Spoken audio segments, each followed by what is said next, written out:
wanting marriage later in life, because I think it's important to talk about, especially in our culture. Sometimes us young girls feel the pressure to get married a little earlier. But I want to talk about the reasons why it's okay to get married later in life. I view marriage as a long-term thing, a life thing, and I believe anything that's permanent should not be rushed. So if you view marriage as a long-term thing, why would there be a rush to get into it? There's always that time to get married.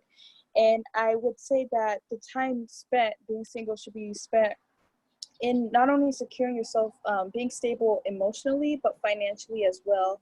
The last thing we want is a man to think that you need him. It leads to very not great relationship. So I think it's very important to teach our girls that their value is not if they get married or not, but it's in other things that they do.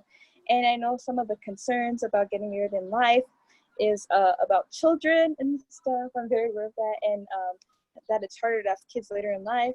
But I want to say that firstly, it's not impossible. Nothing is impossible. And that secondly, I think normalizing options such as surrogacy and adoption is very needed in our community. It's okay sometimes. Not every child that's yours has to come from you.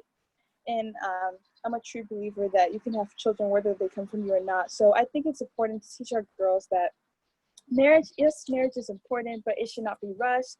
Neither should it be the only thing that defines their value, and that they should work on themselves first before ever. You can't love somebody else unless you love yourself, and I think that needs to be worked on first. So that's all I wanted to talk about today, and I'll be passing it on to Michelle Mackay.